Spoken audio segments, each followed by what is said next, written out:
Hi everyone, welcome to Leadership Adventure. I'm Marv McCarthy, I'm your host for the channel, and thanks for jumping in and hanging out with me today.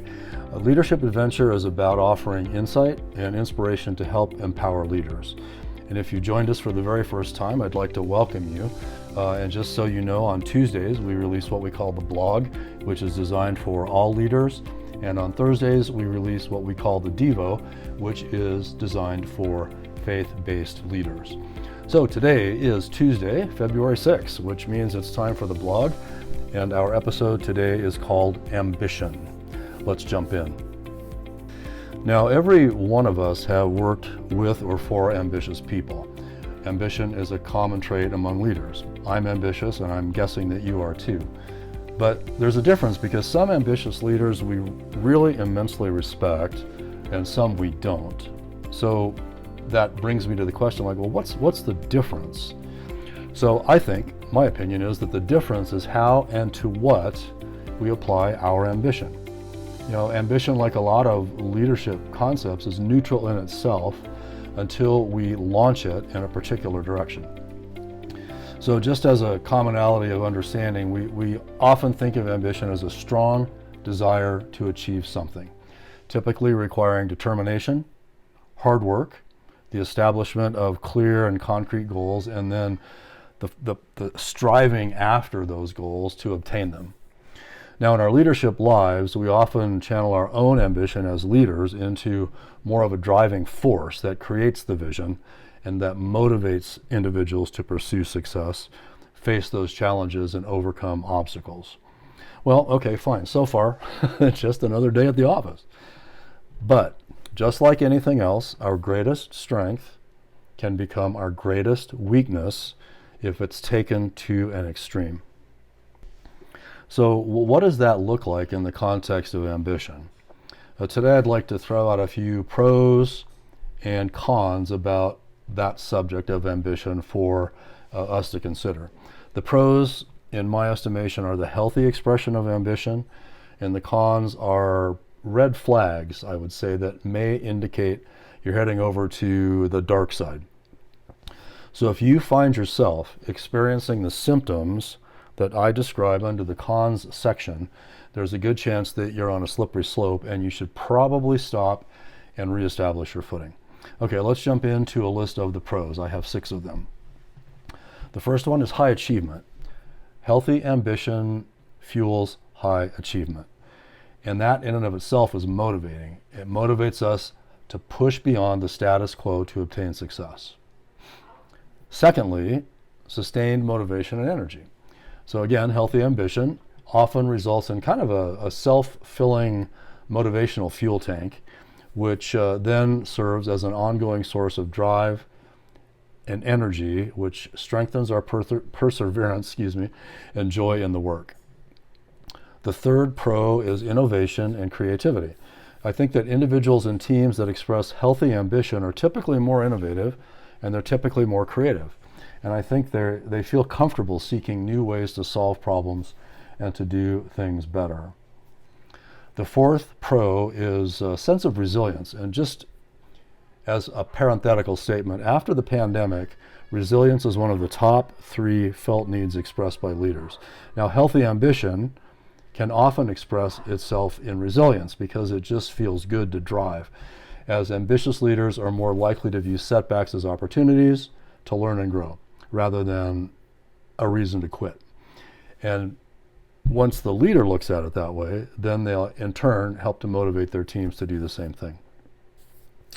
All right, the next one, the pro section, is sustained inspiration. Just like resilience, sustaining motivation or inspiration isn't easy, but healthy ambition helps by fostering a sense of shared vision and inspiration and motivation to strive for excellence. And the final one on the pro list is personal growth and advancement. I think that I've seen this over the years, and I found it true myself. When you are in your zone and you're channeling your ambition in positive ways, you're often going to be recognized and rewarded for it by being promoted or maybe just given special assignments or some other increased level of responsibility. Okay, those are the 6 pros. Now let's flip it over to the dark side and consider some of the cons or unhealthy ambition. The first one here that I look for all the time in people is a risk of burnout. So are you constantly tired? Are you constantly under stress or palpably feeling anxiety? And I don't just mean tired from a long week, I mean continually run down. If you are, it's probably time to hit pause. The second con or red flag is life imbalance. So this question is a little personal, but it's important. How are your relationships outside of work? With your family, friends, social circles, church? If those relationships are suffering, again, that's a red flag, and you should probably hit pause to find out why. The third red flag, or the third con, is interpersonal issues. So this brings it closer to your work life. How are your relationships with your coworkers or those throughout your organization? If those relationships are gnarly or a little bit screwed up or tense, that's also a red flag, because it could be that your ambition is rubbing people the wrong way. And this is the big one coming up next. This is the fifth one, or excuse me, the fourth one. It's what I call compromising on ethics. If you are tempted to compromise your standards or take a shortcut because of stress or to meet a deadline, no bueno. That's an absolute red flag, and you need to stop right there and reconsider. It's not worth it. Now, number 5, in terms of the con side or the red flag side, is the fear of failure. Healthy fear of failure is okay. It can actually spur us on and can push us to break through challenges to achieve something. But the difference in when it turns into a red flag is when it starts to paralyze you. If every move you make is trying to cover up your fear of failure or avoid the fear of failure, then the ambition that you put into your projects has gone the wrong direction.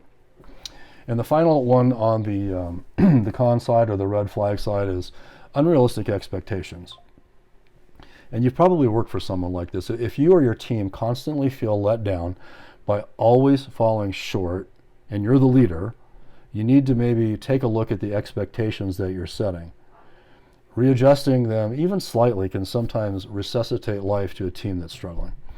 All right, wrapping all this up, all these red flags, essential to all of them and to correcting all of them is to develop self-awareness. Now, self-awareness is the ability to be a third-party observer to yourself. It's not as easy as it sounds, but it absolutely can be learned, and it absolutely can be done. Self-awareness teaches you to catch yourself in the act so you can self-correct before things go south. If you're going the wrong direction and you can be objective enough to see yourself going that direction, you've got a much better chance of fixing it. Now, finally, just remember that leading is part art and it's part science. So self-awareness is an art. It's a step in the mastery of your leadership craft. And that mastery of your craft is a huge force multiplier that channels healthy ambition into maximum personal achievement and maximum personal impact. All right, thanks for hanging out today, you guys. That's this week's episode. And so have a great week, and I will look forward to seeing you next time.